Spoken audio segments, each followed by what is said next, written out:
The wind lifted the edge of her dress as she stepped down from the transport truck, barefoot. Dust bit at her heels. A dozen cowboys stood frozen, rifles slack at their sides, their eyes locked on a girl who wasn't supposed to be here. She was supposed to be an enemy. Instead, she looked like smoke and bones wrapped in cloth. She carried no bag, no coat, just a slur of bruises across her collarbone and a pair of bloodied socks that had given up the fight somewhere across the Pacific. Then one of the Americans did something no one expected. He handed her boots, his own, tall, broken in, worn to the sole. She took them without a word. That was the moment everything began to shift. But what happened weeks later when she whispered 7 words that stunned every man at the fire pit? That's what no one saw coming. Let me take you there. The truck hissed and lurched as it settled into the dust, brakes squealing like something dying. A gust of desert wind scraped against the metal siding, stirring up red grit that stung the skin and turned every blink into a squint. Behind the truck's rusted cage, a dozen girls in identical olive uniforms sat shoulder to shoulder, each thinner than the next, eyes fixed forward but not seeing. Then came the bark of a command, and the back gate screeched open. She was the third to step down, though you wouldn't have noticed her at first. There was nothing loud about her, nothing left of pride or resistance. Her knees buckled slightly on impact, just enough to draw a twitch from the nearest guard. Her socks, once white, were shredded and soaked in dried blood. The cracked leather soles underneath had split days ago, held together now by a fraying strip of cloth torn from the lining of her coat. The desert floor burned through even that. A boot hit the ground in front of her. Then another. The cowboy had stepped forward without a word, leaned over and dropped his own pair at her feet. They were scuffed and sun-darkened, the heel on the left worn uneven, and the laces tied into thick, calloused knots. She stared at them like they were foreign currency. He nodded once, nothing more, and stepped back, folding his arms. She bent to pick them up. The right boot was heavier than it looked, creaking in protest as she turned it over in her hands. The inside still held the shape of the man's foot, warm with leftover sweat and dust. She lowered herself to the dirt and began pulling them on. One foot slid in with effort, the other snagged on a seam. She winced as the blister on her heel split open anew. Blood soaked the inside. When she stood, the boots didn't flex. They wobbled. Too big, too hard, too American. But they were boots, not rags, not pain. The others watched from under their lashes. One girl, older, maybe 20, whispered something sharp in Japanese, another replied with a scoff. One of the younger girls, barely more than a child, simply stared, eyes wide with something close to awe. The guards didn't react, but the cowboys did. "That one's his boots," muttered a man in a wide-brim hat, thumb hooked into his belt loop. "Didn't peg him for sentimental," another replied, voice low and edged with suspicion. "Why her?" They didn't ask out loud. No one ever did. She took her first steps, the boots thudding against the earth like hammers on wood. The cuffs of her uniform scraped the tops, bunching awkwardly at the ankles. Each stride landed too heavy, her body adjusting like she was learning to walk again. She didn't look up. The sun was too bright, the faces too many, the whispers too loud, even in their hush. They led her toward the main barn. Its roof sagged slightly under the weight of time, and the wooden slats along the side carried the scent of dry manure, old smoke, and horses. Her shadow stretched thin across the dirt as she crossed the yard, the boots trailing behind her like anchors. Inside the barn, the air changed. Cooler, thicker. A single fan turned above, clicking once every full rotation. A trough of water steamed faintly beside the wall. Her throat clenched. The cowboy who had given her the boots followed silently, steps echoing. He didn't speak, didn't smile, just watched as she stepped inside and came to a halt, eyes sweeping the floor like she expected a trap. The boots hit the boards with a thump. Her feet ached from the shape. Her spine straightened from the heat. And still no one said why. Not her, not him, not yet. The door shut behind her with a wooden groan. Dust floated through the slats in golden shafts, spinning slowly in the warm breath of the barn. A fly buzzed somewhere near the rafters, and the rustle of hay sounded like whispers in another language. The boots dragged behind every step she took, scuffing the floor like a child too tired to walk home. She was led to the back corner where a makeshift cot sat. 2 hay bales lashed together, draped in a threadbare army blanket that smelled faintly of pine and sweat. Her escort, a lean soldier with red clay on his collar, jerked his head toward the spot, but said nothing. The moment he turned, she lowered herself onto the hay. The boots bent awkwardly at her knees.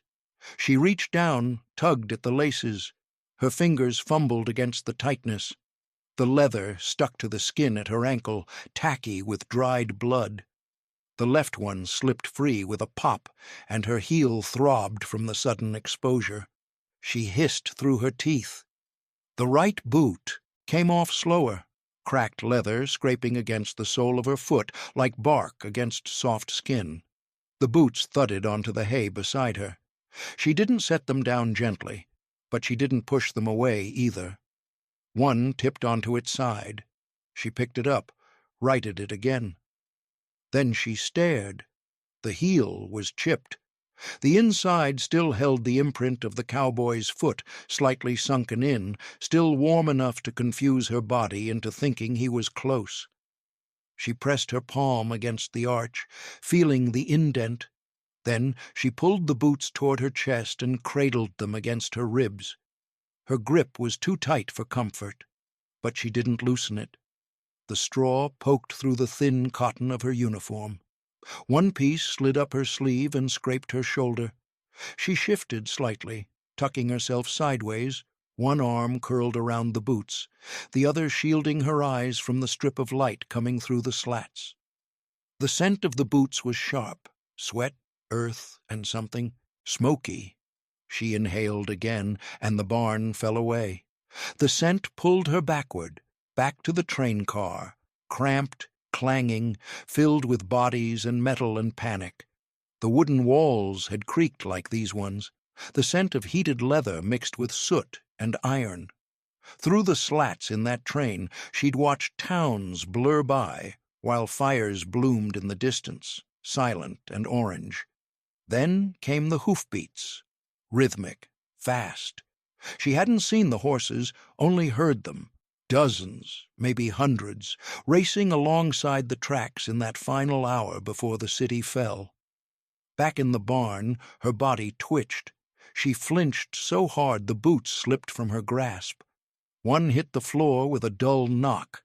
She didn't move to catch it. From the doorway, a figure stood. The cowboy, the same one who'd given her the boots, leaned against the frame. One arm crossed over his chest, the other resting on the hilt of a tool she couldn't name. His hat shaded his eyes, but not his mouth. That stayed. Unreadable. Firm, but not cruel. He wasn't there to speak. He wasn't there to watch. He was just there. The boot on the floor tilted in the dust, catching the light just enough to reveal the edge of the spur strap still looped through a broken rivet. She blinked. Once. Twice. Her breathing slowed. He stayed for another few seconds, then turned and walked away. His footsteps on the barn floor echoed once, then vanished into the wind. She reached down, picked up the boot again, and held it tight. The leather was still warm. Cowboy gear. She slipped them on again the next morning before the sun had fully risen. The boots groaned as she pressed her heels down into them, the leather stiff with dried sweat and bent into someone else's memory. Her toes curled to find the edge, but the space was too wide. Each step slapped the dirt floor like a drumbeat out of rhythm. The broom they gave her had a splintered handle and straw bristles bound by wire. It was taller than she was. She dragged it behind her across the threshold of the bunkhouse, the boots thudding louder than the bristles. The wood floor was coated in dust, the color of rusted pennies, with footprints crusted deep into the corners. She started in silence. The Americans didn't offer instruction, only pointed and left her there. One cowboy passed through carrying a crate of potatoes. He paused when he saw her. His eyes dropped to her feet. "Morning, Boots," he muttered, half smiling. She froze, the broom angled like a spear between her hands.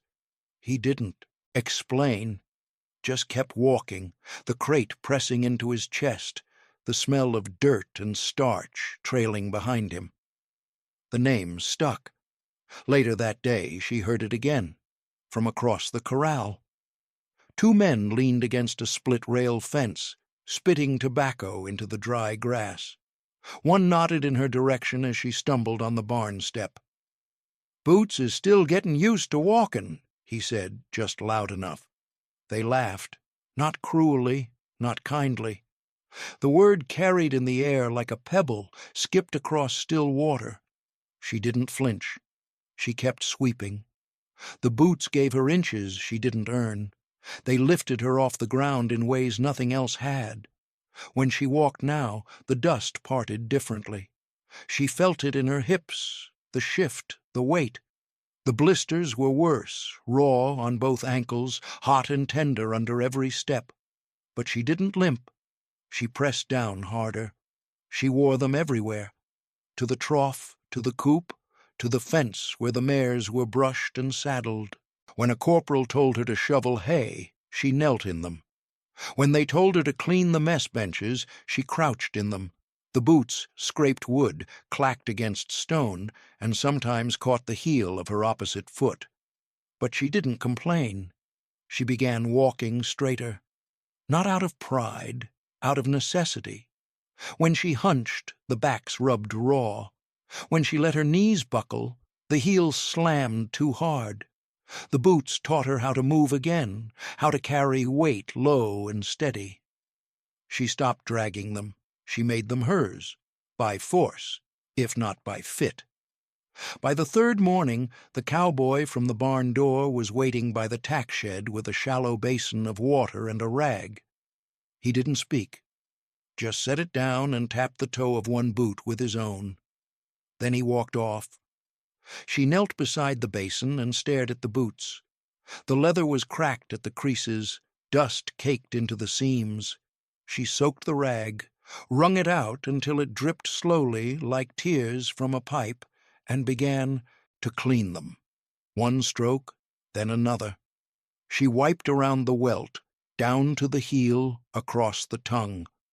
Later, she stepped into the bunkhouse to return the broom. That's when she saw the mirror. It was hung behind the supply shelf, cracked diagonally through the center, with one corner missing entirely. She stepped closer. Her reflection rippled slightly where the glass bowed inward. Her face was sunken, her lips split. A smear of hay clung to her sleeve, but below the knees she looked like someone else. The boots caught the light. She tilted her foot.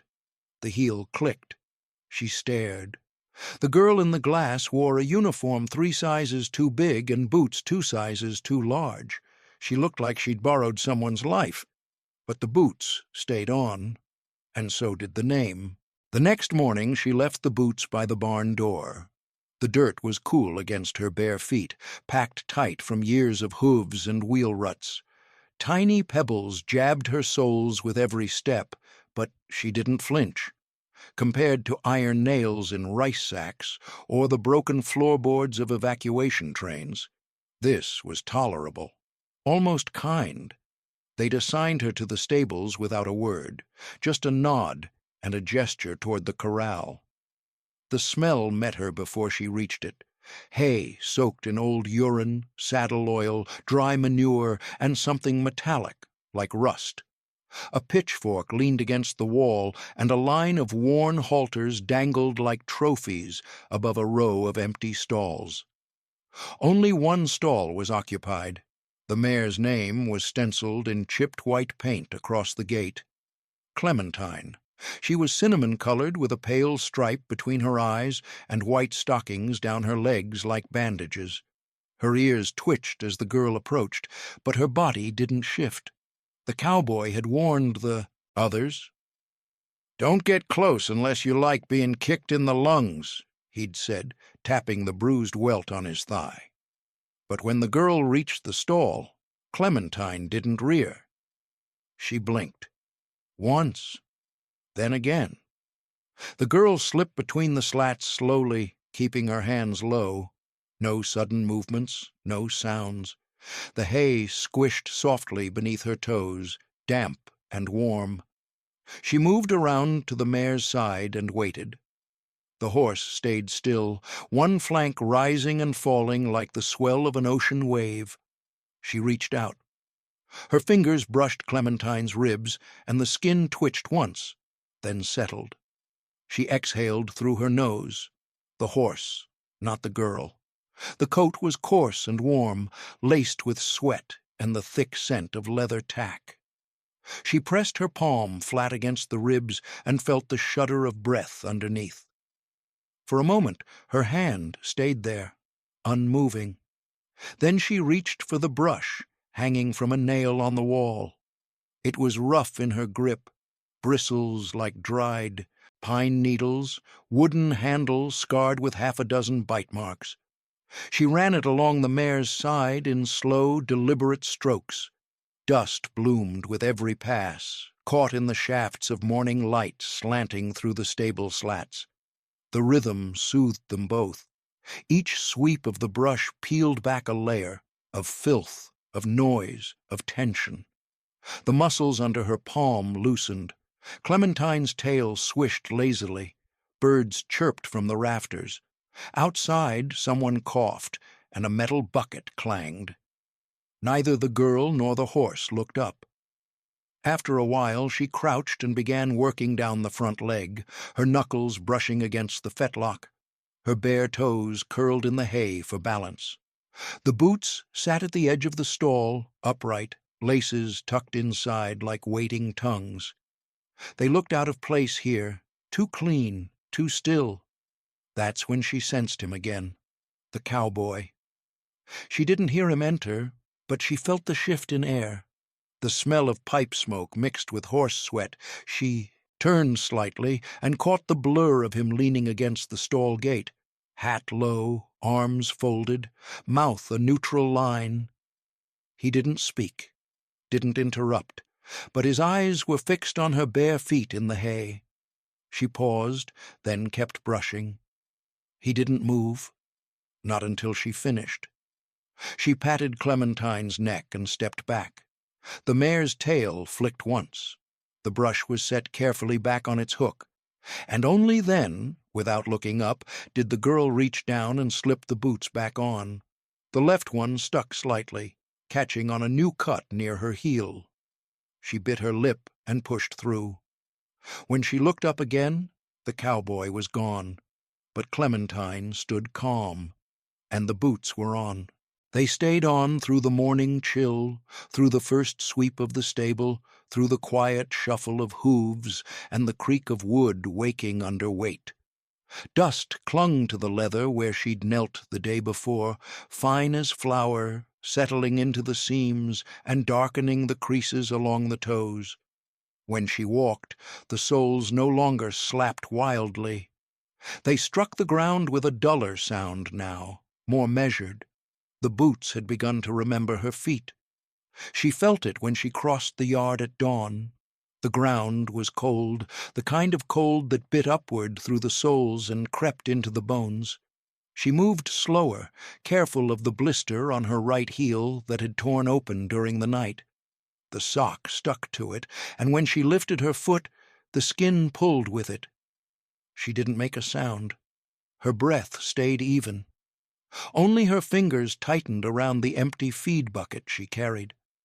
By the time she reached the trough, the pain had grown sharp enough to make her pause. She set the bucket down and leaned against the fence post, pressing her heel into the dirt to dull the sting. The smell of hay and old grain filled her nose. Horses shifted nearby, their breath fogging the cold air. That was when she noticed the boots. They were no longer as she'd left them. The laces, once knotted and uneven, had been straightened. The tongue of each boot lay flat, smoothed down.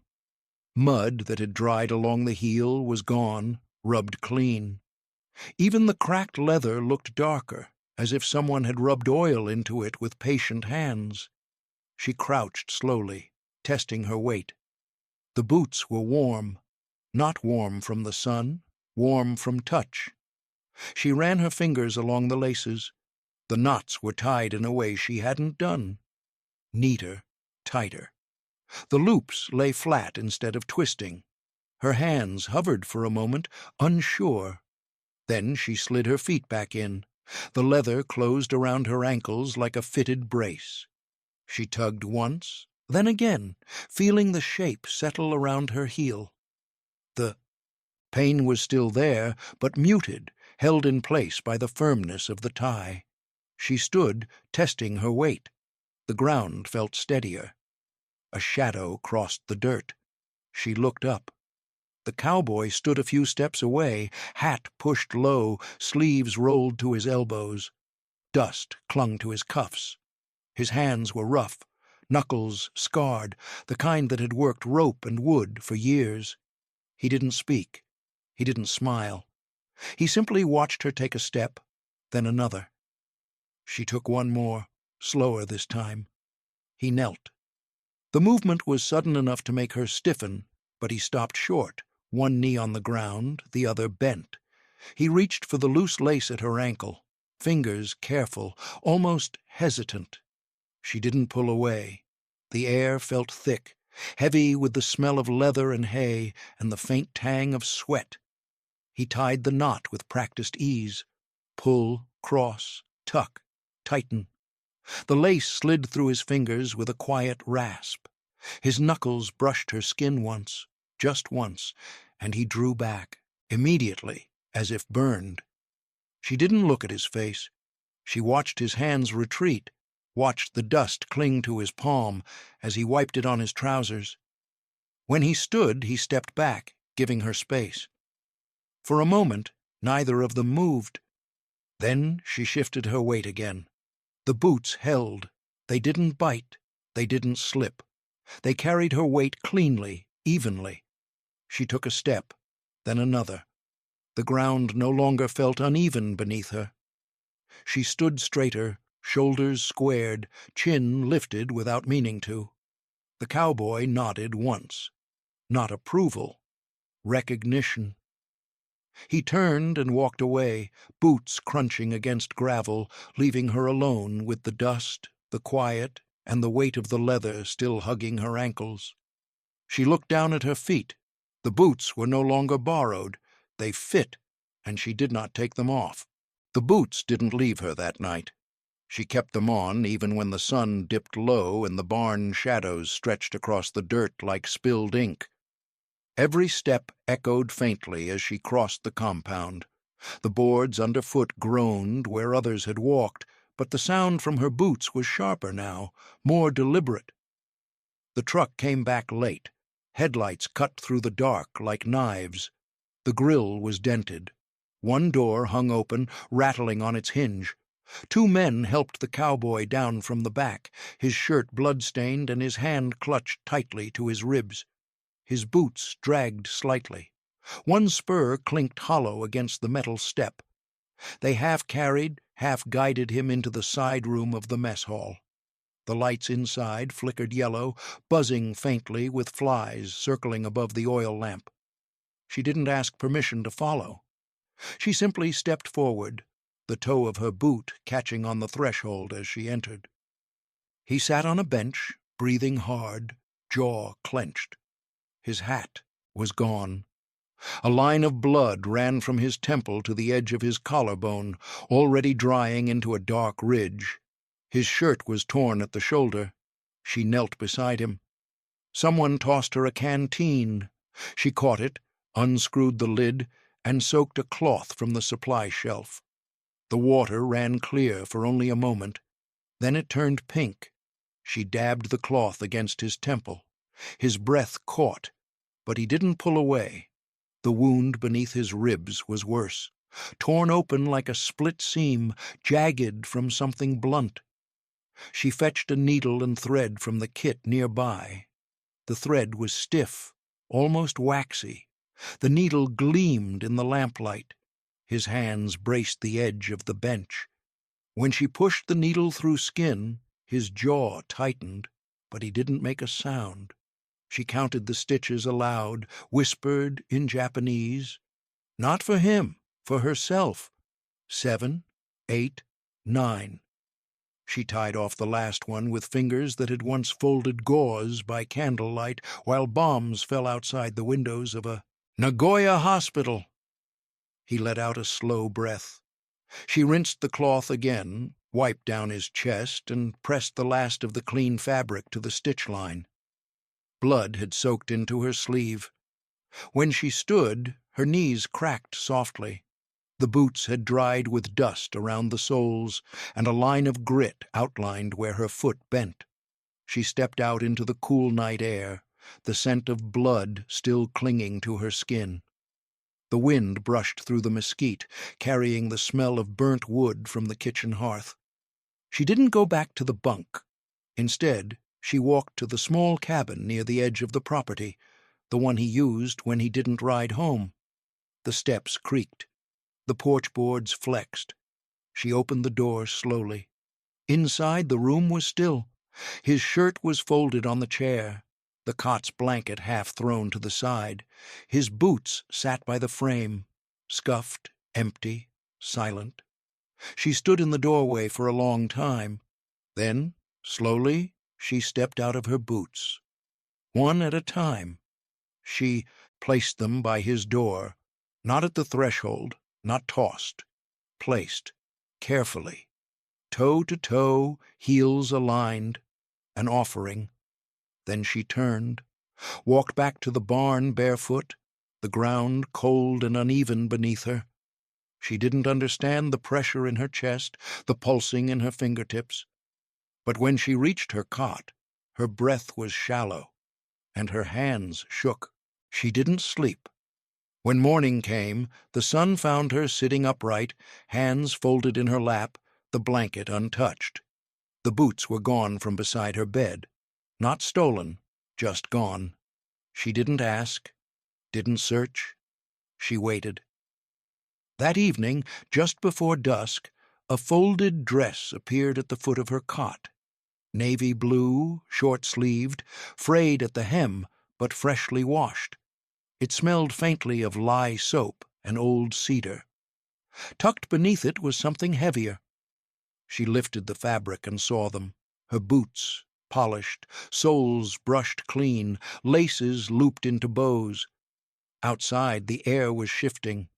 Smoke trailed from the fire pit behind the stables. Lanterns hung from wire strung between fence posts, their glow soft and uneven. Someone had rolled out a wooden table and set out a battered jug of lemonade, tin cups stacked high.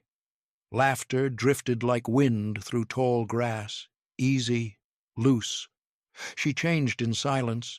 The dress hung from her frame like it belonged to someone with fuller arms, a broader chest. The boots slipped on with a tug and an audible thud. The leather was warm, broken in. Familiar now, like the tension in her jaw or the weight of silence.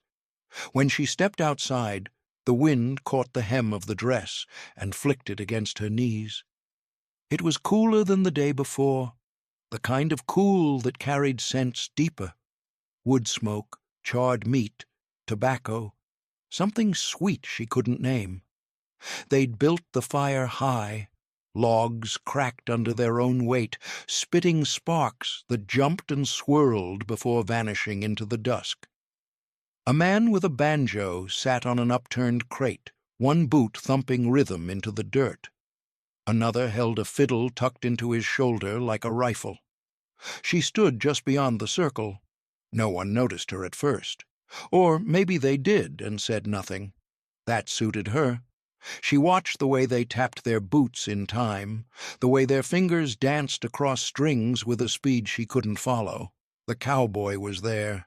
Clean shirt, fresh, bandage beneath the collar.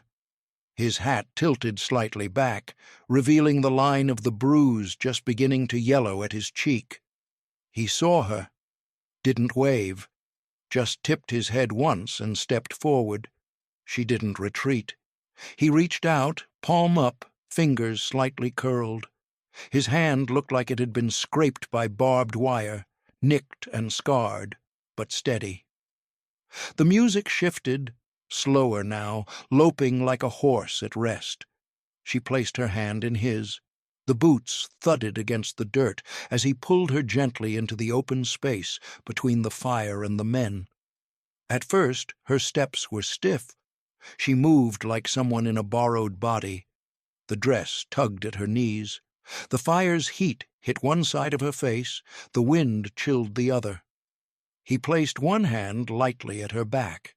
The other held her fingers like he was afraid of crushing them. She followed. The first spin came too fast. Her boot scuffed a stone and she lurched forward. He steadied her without laughing. Just adjusted, slowed, tried again. The second spin worked. She heard someone whistle, then clapping. Then the rhythm built again. Banjo, fiddle, harmonica now. Her heart pounded, not from panic, but something louder. On the third spin, she laughed. It came out like a cough, sharp, sudden, real. A burst of sound from somewhere buried. She clapped a hand over her mouth, too late. Someone else laughed in reply. The cowboy didn't stop. The boots found the beat before she did. They moved like they'd waited for this, like they knew the dirt and the tempo and the pull of a man's hand. She didn't know what her face looked like, but she could feel the heat rise through her neck, her ears. Her breath came fast. Her fingers tingled. And when the song ended, she stood still, swaying slightly, boots planted, dust rising around her. She was smiling, not pretending, not performing, smiling.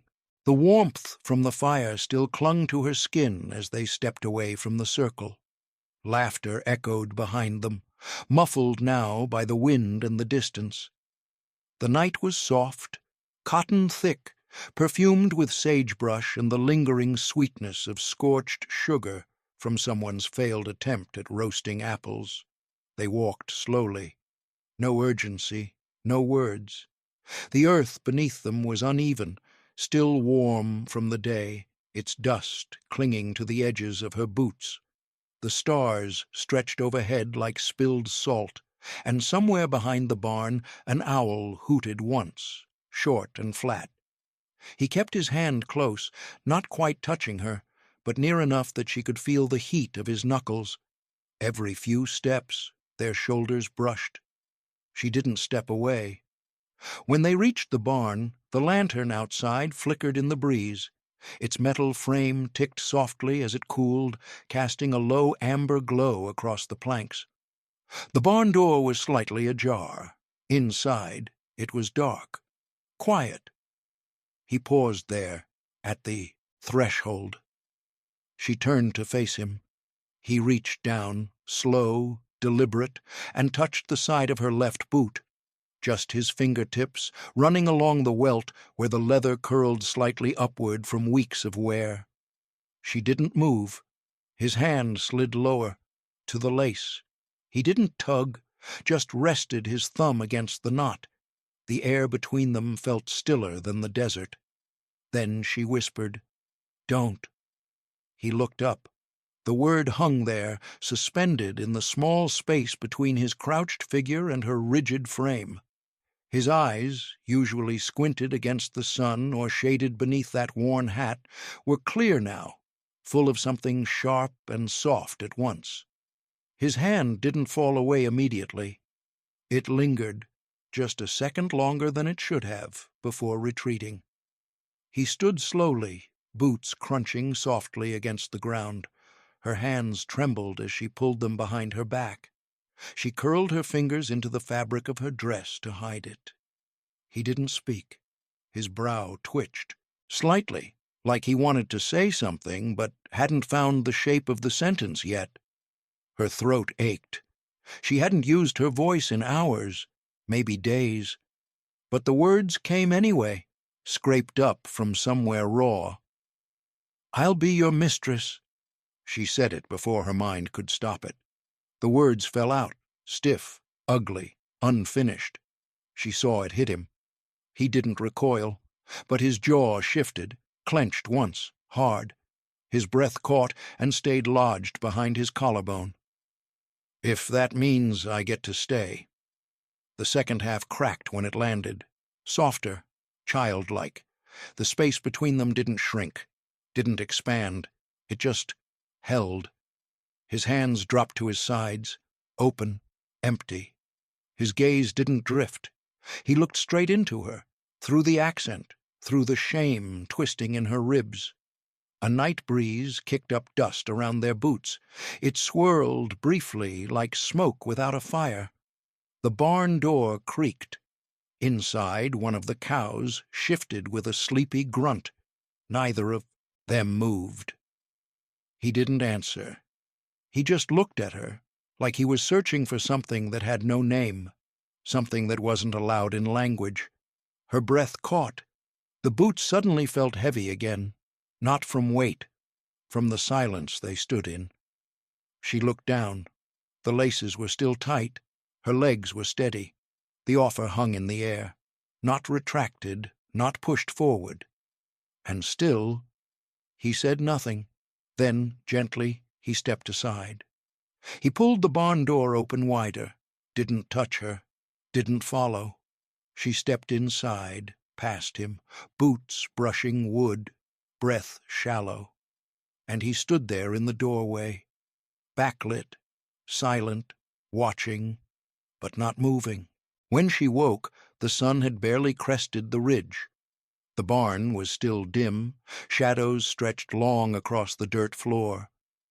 The animals were quiet, save for the occasional rustle of straw or a soft exhale through a sleepy muzzle. The boots were still on her feet. She sat up slowly, the stiff hay pressing into her back.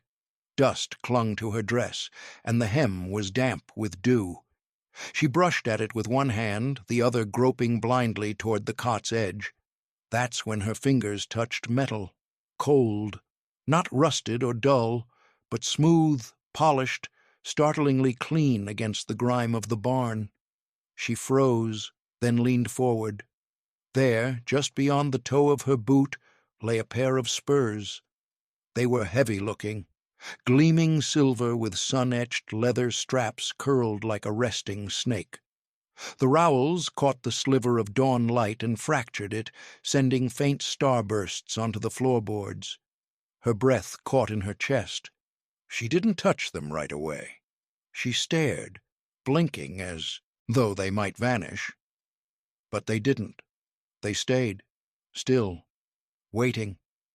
Slowly she reached out. The leather was warm, sun-warmed maybe from the walk over, still supple. She lifted one and the weight surprised her. It swung in her palm, the rowel clinking softly like a wind chime made for one man only. She turned it over. On the inside of the strap, someone had carved a name.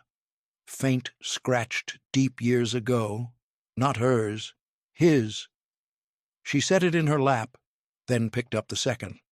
Together they felt like a promise she didn't understand, or maybe a refusal she did. The boots beside her were no longer stiff, no longer strangers to her ankles or heels. She looked at them now.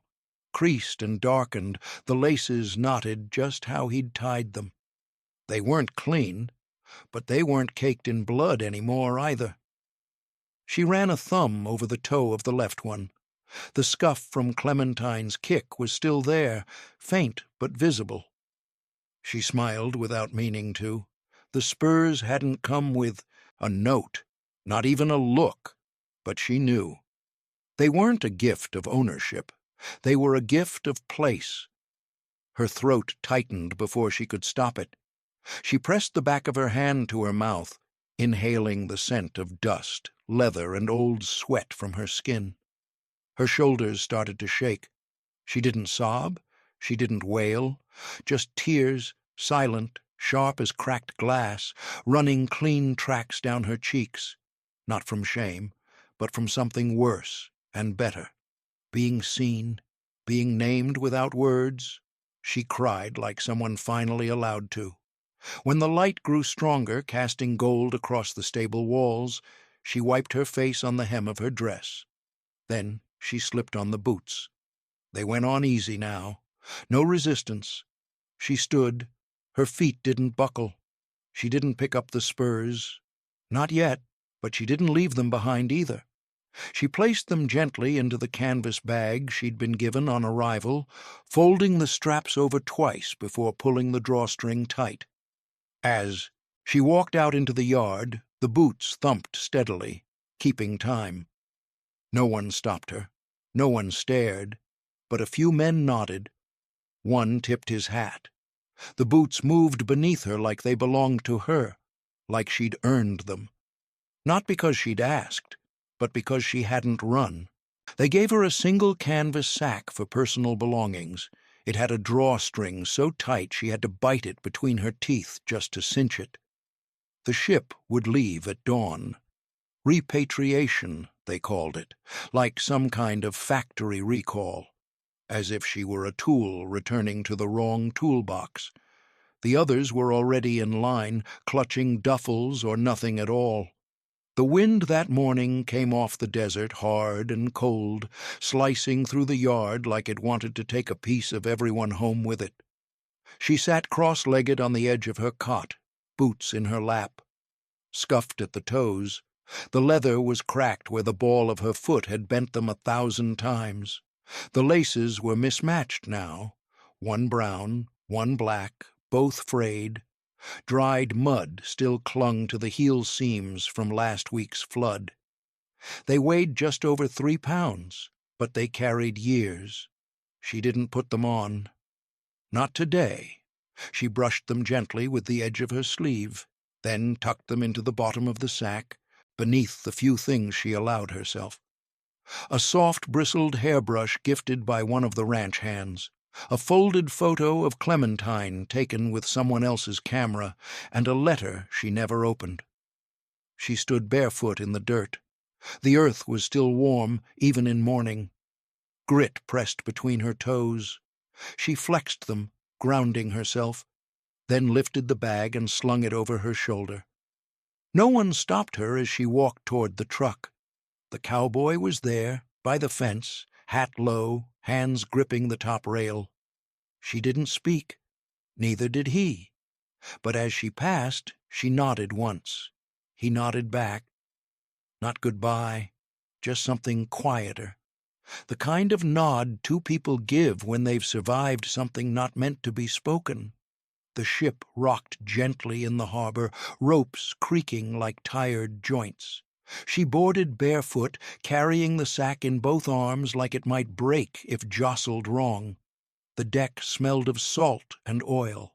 Steel met her skin, cold, polished, and foreign beneath her soles. She didn't look back. Tokyo was not what she remembered. Buildings missing teeth, streets rerouted by rubble. But the door to her family's home still swung on its hinges, and the floorboards still moaned like they used to when she stepped over the threshold. She went to her old room and slid open the tatami mat. The wooden slats beneath hadn't been disturbed. She pried one up with a fingertip, slow and steady. Then she placed the boots underneath, heel to toe. Facing west, Not on display, not forgotten. A secret, not of shame, but of survival. Years passed. Decades. Her daughter found them on a rainy spring day while cleaning. She pulled them out, dusty, stiff with time, the leather now grayed at the edges. She brought them into the light, turned them over in her small hands, and called out, "O Carson, whose boots are these?" And from the kitchen the woman paused, hand stilling over a pot of rice, steam curling up into her eyes.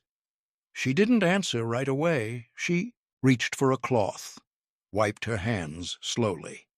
Then she walked into the room, looked at the boots, and smiled, not wide, but real. "They were mine," she said. And for the first time in years, she said it like she believed it, like the weight they carried had finally lightened. If this story moved you, leave a comment below.